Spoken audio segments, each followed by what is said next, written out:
passion is where around turning individuals into super achievers, organizations into corporate players, and then nations into a desirable society. All right. So I'll be delighted this morning to inspire us in the light of this business, so that by the end of the day, you will have something to be proud of while you are living here. Are we together, please? I want to use this opportunity to eulogize the board of us and the chairman of the company and all the board of directors and all the realtors present and everybody in the house. I want to say a big shout out to you all for giving me this privilege to come all the way from Ebonyi for this sensational session. All right, there are very few points I'm going to give us. I'll be speaking on goal setting and actualization, and I will be as brief as a mini skirt, but long enough to cover the subject matter.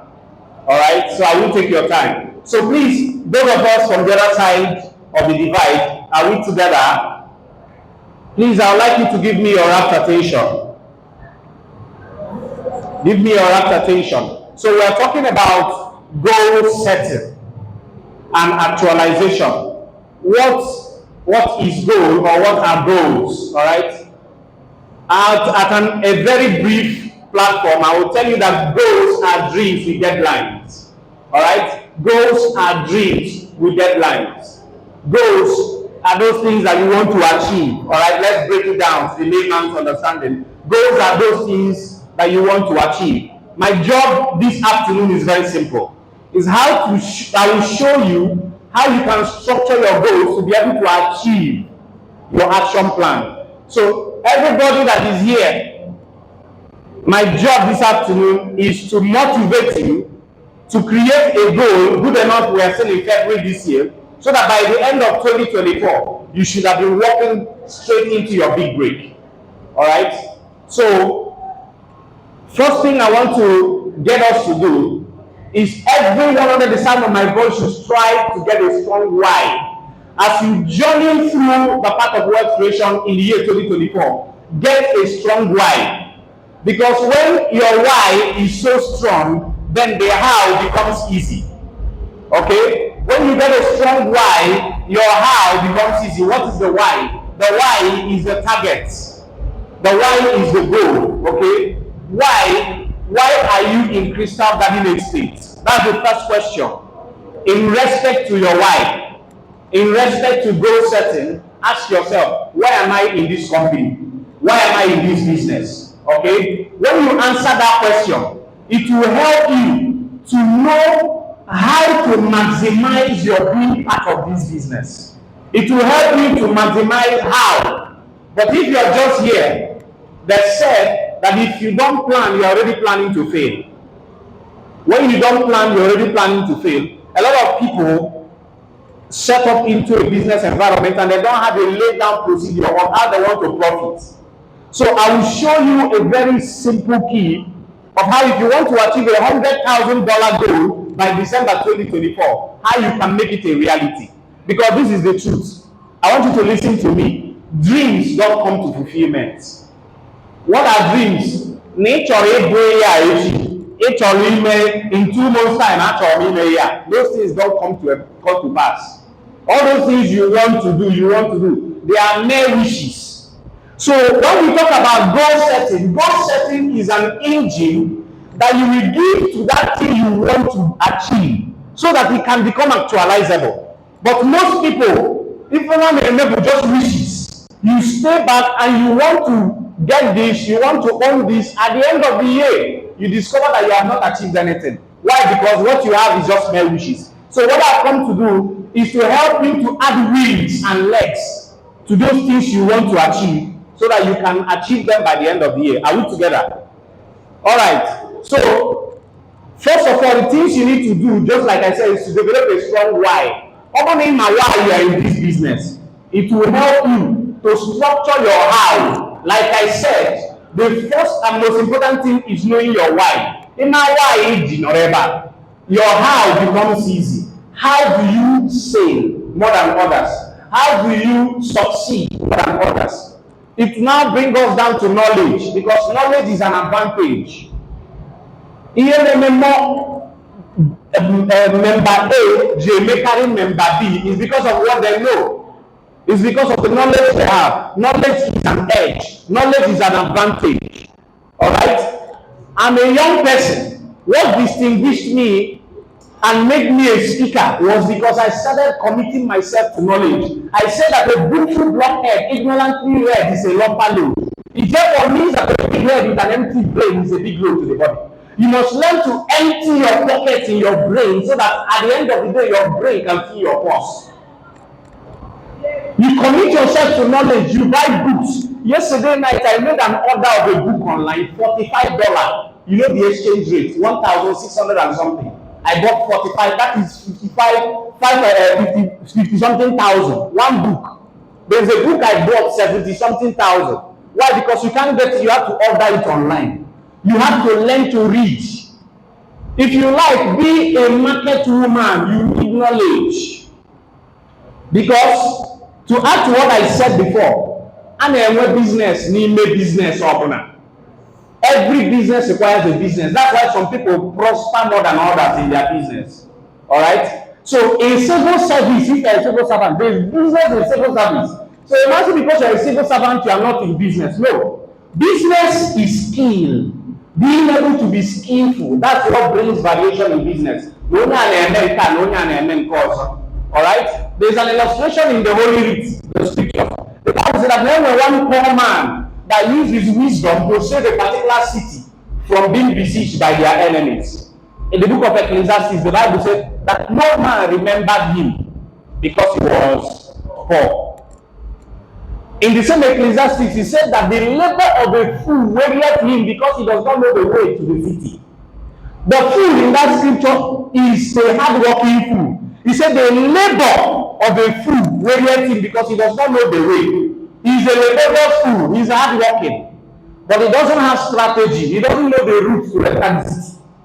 You see, now let me tell you something. The difference between where you are and where you are going is strategy. And I want to introduce to you that even your strategy requires a strategy for you to break through in 2024.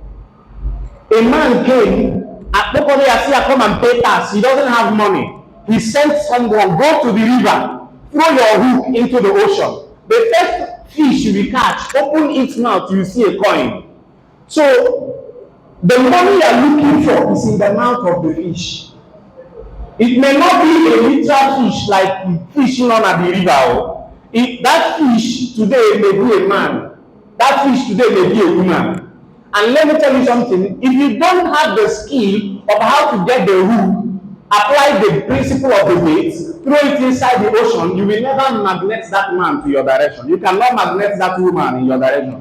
So when we're talking about goal setting and all that, we will make something result driven that will make people to be attracted to you. If you take a bear hook, no fish will come to the hook. Do you agree with me?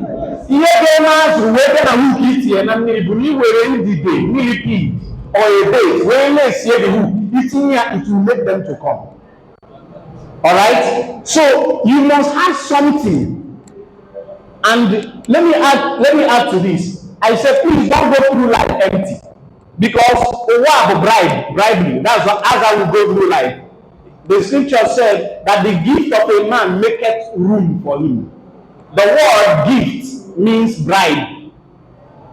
The bribe of a man opens ways for him. All right? So in life, you must have something. If you don't have something, there's no way for you, there's nothing for you. All right? Let me give you one more scriptural illustration. Jesus was now accusing the disciples and the public, things in the public. It got to a point. They were worried. Why is this man teaching in parable? So when they came inside the house, they asked him, why is it that you are teaching in parable? If you come inside, you will explain the parable to us. But in the open, you are speaking in parable. The people there are not understanding what you are saying. Why are you doing like that?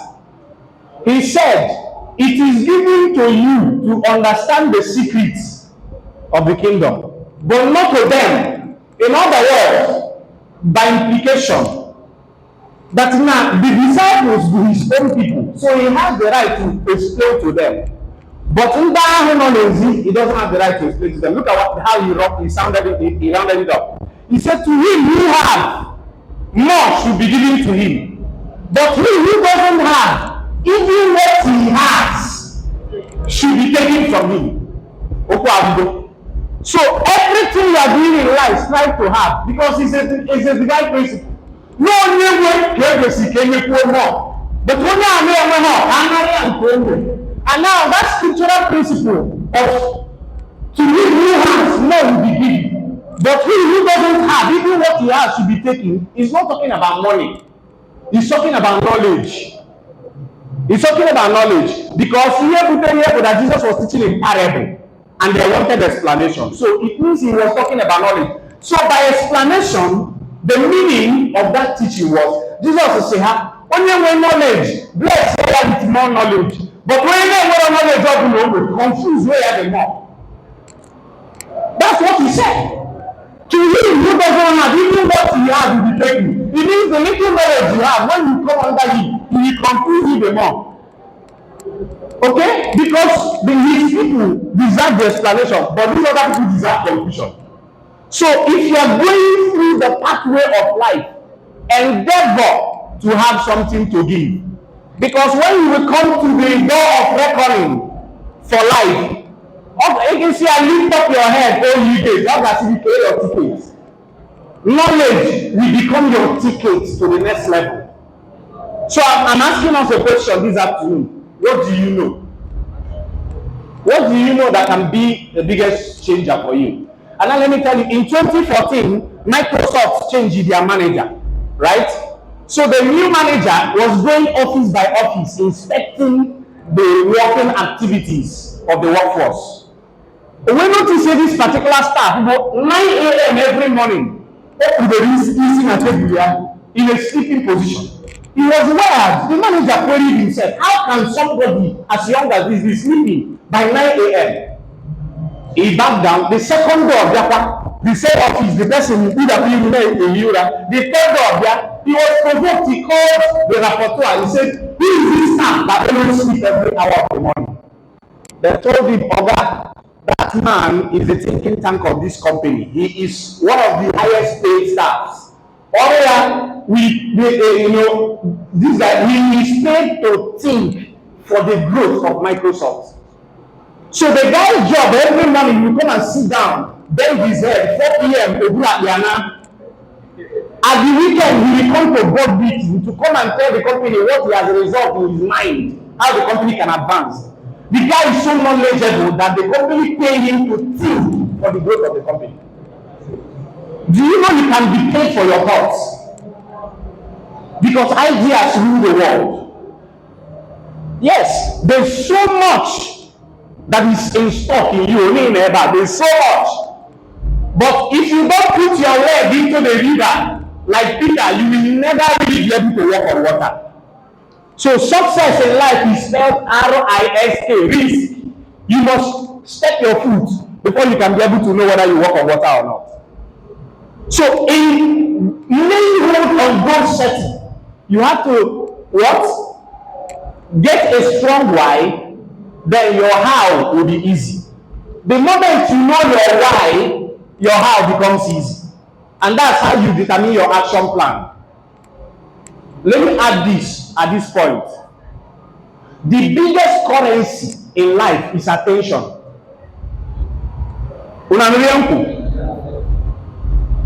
Attention be the biggest currency. The biggest currency abroad 1,000 naira is attention. Even attention, now you people have given me attention. That's the biggest currency there is. If you are able to get the attention of people, you can make money. You can create wealth. Because knowledge creates awareness, but community creates wealth. So the biggest thing that can give you money to the 21st century is to command the attention of people. Because wealth lies in community. Are you understanding what I'm saying? So as we are moving from here with the whole era of the celebration, I want to know whatever you are doing, build a network around your business. All right. Since we are people of work, I mean, there are three kinds of work that you have to lay hold on to prosper in this industry. The first kind of work is called hard work. What did I say? The first work is called hard work.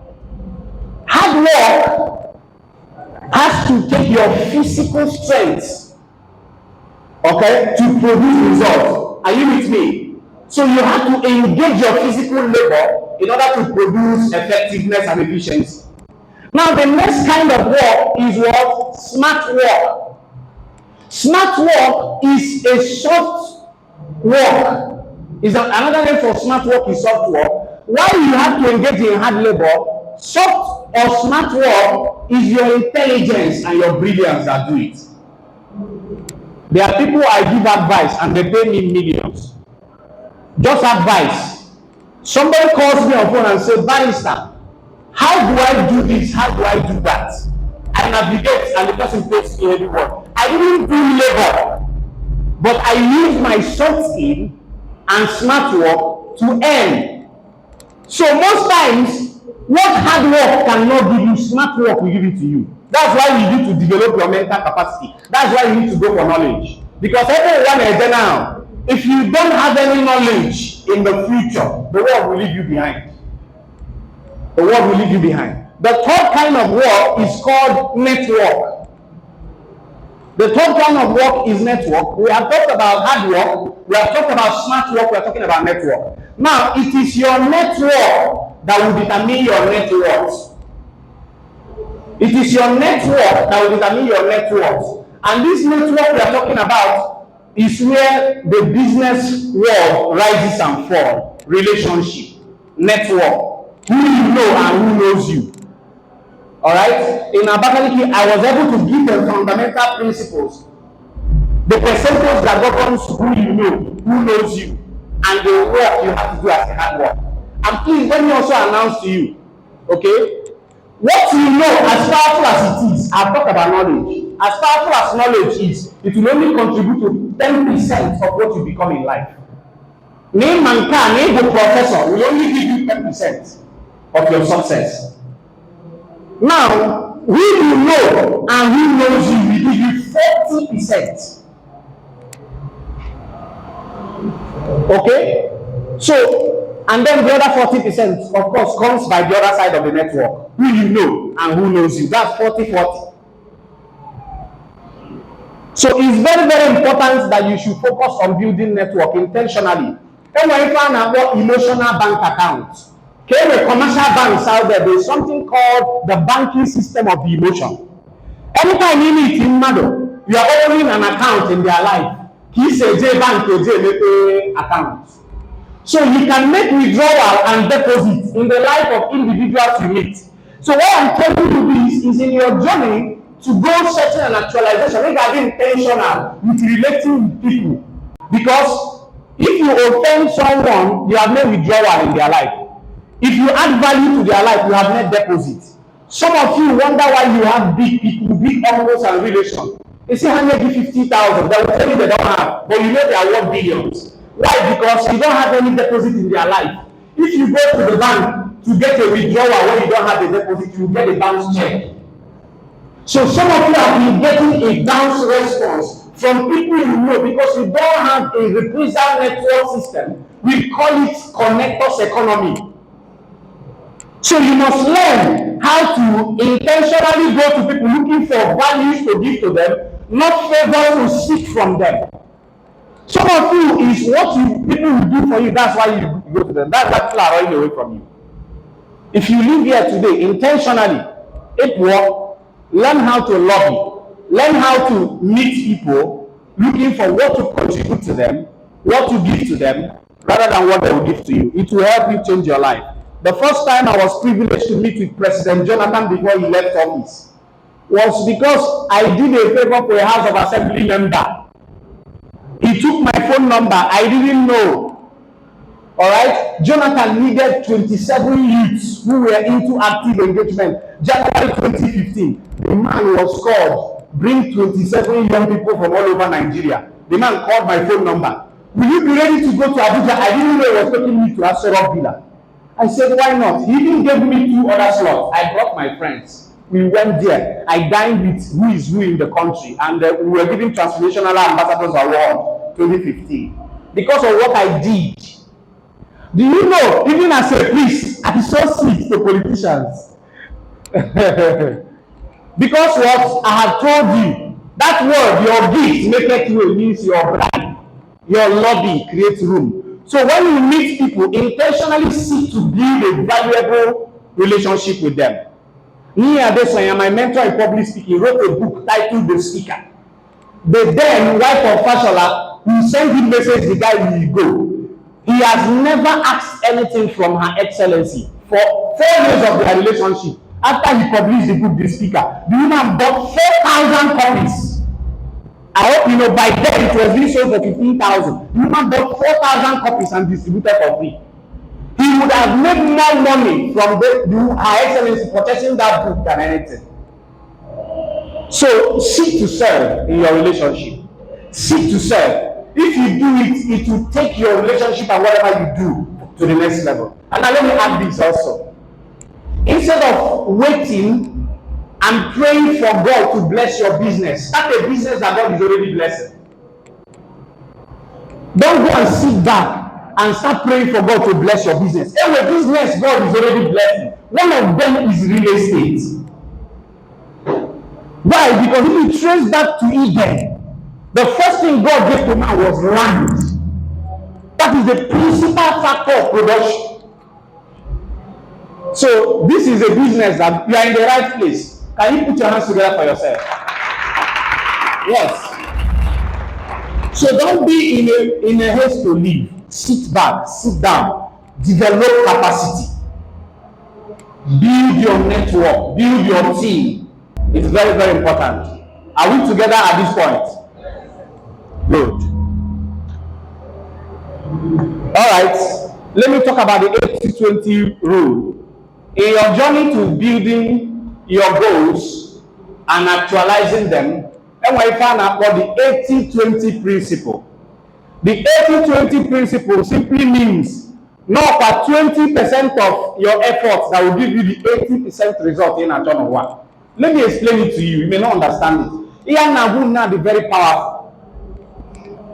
Everything in a minute from the time I'm moving to the time I this principle says not just 20% of your effort. You don't need but 20% of it. You only get that result you at the end of the day. 20. So you have exacted 100% effort, 100% labor. This principle says if you divide the other labor by 100% or 20% of it, you only get the result you at the end of the day. So what this principle says is become more critical. Sit back and study your effort.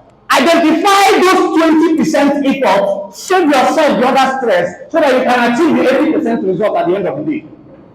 Time in this is not a coaching session. I would have given you line by line prerequisite of how to identify the 20%. This is what produces smart workers. You don't stress yourself. Either from the comfort of your room, plot down activities that will give you 80% of the result you are looking for. Why? Because you become critical with your decision. You become critical with your goals.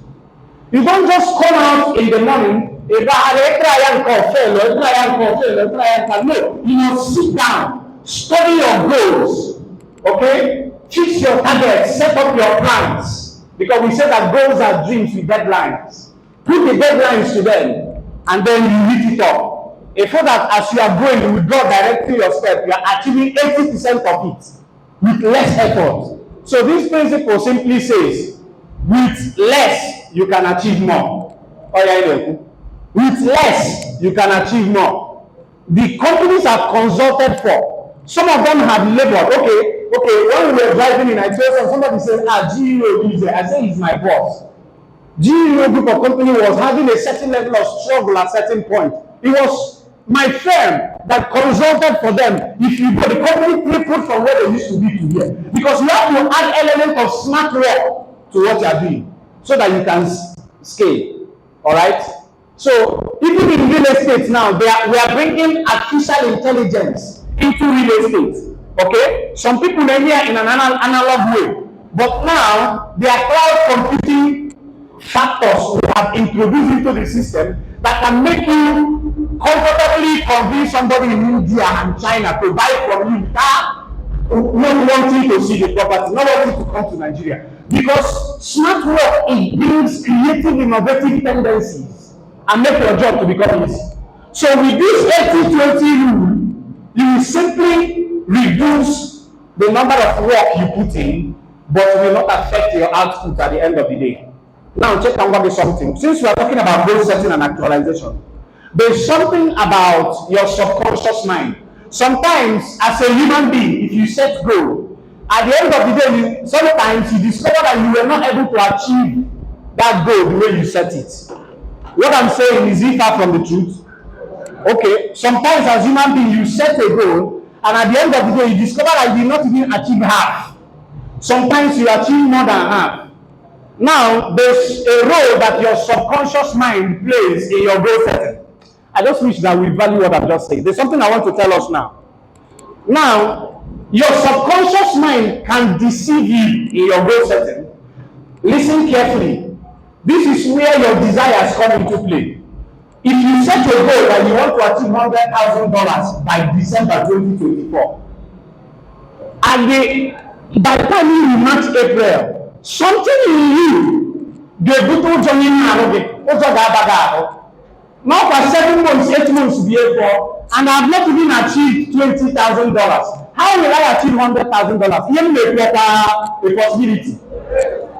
That thing in you that started bringing fright. What if? That what if voice is your subconscious. Now that your subconscious mind is built in you to shake you. And once your subconscious mind shakes you, it will shift you away from your goal. Okay, now let me say this. Your goal setting is not complete until it is written down. Because, okay, I will come to that. The power of writing your goals down. Let me finish this part. When your subconscious mind frightens you and shakes you, and you entertain fear in your mind, whether that goal will be realizable or not, it will come down to your desire. Your desire will now create this self-absorbing shock. Come on, reduce the target from $100,000 to $50,000. The moment you say, okay, because your goal is humanly feasible to achieve that thing you were going in the beginning, you want to clear to $50,000. The moment your desire propels you to do that, you have created an alternate goal, and your goal will not come to pass, both the first one and the second one. That is the sabotage that your subconscious mind will do to you in your journey to goal setting and actualization. Here now, this is, assuming if we come to the coaching boardroom, I'll give you line by line. If you follow what I'm teaching you, there is no goal you will write down that you will not achieve by 80%. Because life is an art, it's also a science. Success is predictable, failure is also predictable. So when you start it, we know you will end at the finish line. Alright? So every human being on here, all of us started January, believing now you will reach a certain financial threshold. Everybody. October, some people now hold to February. Your desire is sabotaging you to reducing that threshold. Because humanly speaking, you think you may not be able to actualize it. There's a conflict between your subconscious mind and your desire. You will create an alternate goal. And once you create an alternate goal, you will have no goal actualization in the first place. And now let me tell you what will happen. Anytime your subconscious mind deceives you into having this, rather than creating an alternative goal, create a more elongated plan for the actualization. Don't reduce it. If you reduce it, you will not achieve anything. It is a life hack. Are you understanding what I'm saying? You will not attempt to reduce that goal. You just increase your timeline. There's nothing wrong with it. If it was December, make it June 2025. It is safer than to do what? Renege on your threshold. It is not wisdom to renege on your threshold. Okay? You must learn how to what? Not have a conflict with your desire so that you can achieve your goal at the end of the day. Now get what this important part of it. I hope you are not distracted. Get this important part of it. When you are frightened by your subconscious mind, you can either buy it or leave it. Now let me tell you something. Fear in your head will not stop you from achieving results. Some people, when they become afraid, they will think that there's no need to move ahead, that there's no way ahead. Now let me say something. If you have writing material, you can write it down. Faith in your heart will work irrespective of the fear in your head. Let me say it again. Faith in your heart will work irrespective of the fear in your head. Faith in your heart will work irrespective of the fear in your head. Let me interpret it. If you have confidence in your heart, everybody knows you're in the process. That fear that came in the process will not stop what you are doing because of the confidence in your heart. The most important thing that will lead to your success is what is in your heart, not what is in your head. But when you allow the fear to take over your heart, that's when you are stopped. Because I said this, permit me to say this. We learn more from failure than from success. And I encourage people, instead of being in excuse, choose to be in failure. Because you learn more from failure than success. You can move from failure to success, but you cannot move from excuse to success. Or in the business parameter, all excusers are liars. Let me say it again. I think I'm saying big things. Are you understanding what I'm saying? In the business environment, all excusers are liars. There are people who are giving to excuse. They have explanations why they didn't do things. If you are not committed to goal setting, you will be committed to excuse. And all excusers in the environment of business, they are liars. Because that is a cheat, a lie cheat on you. Don't allow yourself. Anybody who is giving to excuse is giving to procrastination. If what I get this morning, see you get me next tomorrow. Procrastination is the grave where many opportunities are buried. But I will give you a life hack how to conquer procrastination. How many of you want to know? You want to know? Because procrastination, most people are victims of procrastination. Very simple. If you want to conquer procrastination, you must strive to turn your should do into your must do. Then you conquer procrastination. Some people do well at deadline. Open us now in the next 5 minutes, the deadline in a year. You will be at your best to give your best to achieve that thing, because every million and 5 minutes it will be the deadline. So that part of you that wears you to be at the emergency situation to do your best because of that deadline, adopt it as your normal day-to-day lifestyle. Turn every situation into emergency. Goals to your targets. If you add emergency protocol towards them, then you have defeated procrastination. How do you achieve it? Get accountability partners. There are apps now on Play Store you need to download. They will supervise you and mentor you in achieving your goals. We are in a global stage. Don't stay. Every morning, you want somebody to come and motivate you. You can use apps on your phone. Alright? I say motivation does not last. It's like taking baits. Every morning you wake up, you have to take your baits. So every morning you wake up, you don't motivate yourself. You will lose motivation. I say nobody will tell you to make yourself, except to tell yourself to look at yourself and make yourself. Because you are your perfect brand of motivation. In your journey to goal setting and actualization, you must beat your chest and buy this. Now let me talk about writing it down so that we summarize. It's not a long session. Every goal you have made without writing it down will not come to pass. Mike Murdoch said that a short pencil is better than a long memory. Some of you, your problem is that you think it's yours, you have it and you think it's yours. Now nothing is yours until you own it. There is difference between head knowledge and heart knowledge. Heart knowledge is called cardiology. Cardiology, knowledge of the heart. Most times we lose on knowledge because we hear something for the first time and we think that it is already ours. When we walk away from that place, we lose it. When we walk away from that place, we discover that we never owned it in the first place. So there's something I wrote down. I think I have to make reference to that. Okay? So I said, when you write down your goals, you will engage or activate what is called a psycho-neuromotor activities within your subconscious. And what I found out about a psycho-neuromotor activity in your subconscious. What it does, if on in you or in every human being, is that it draws the forces of life to back you up once you write down that goal.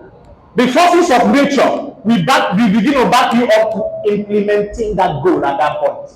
But often now the ECD, there is nothing that is assisting you in implementing it. When you engage the psycho-neuromotor activity in you, guess what? The next thing is that you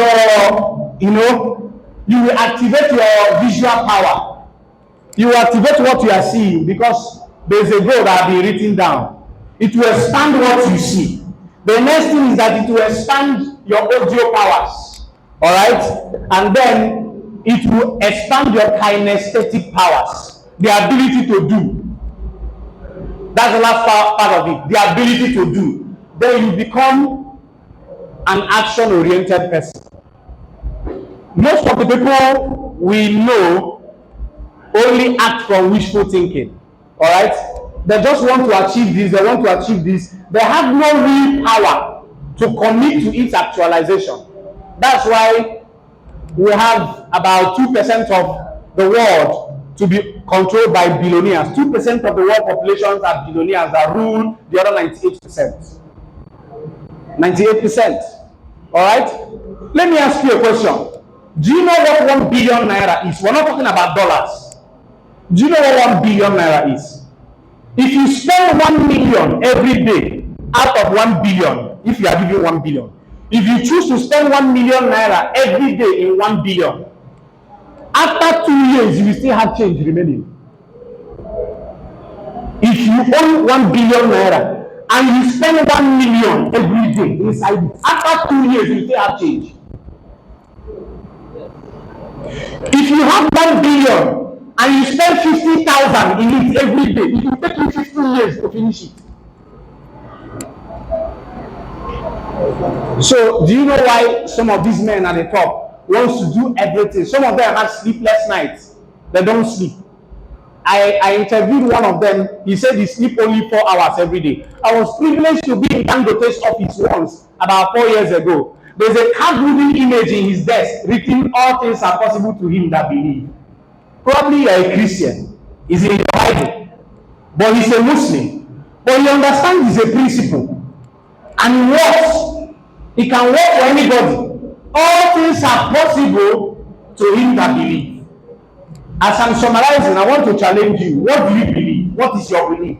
What is the stretching of your belief? There is no limitation to what you can achieve.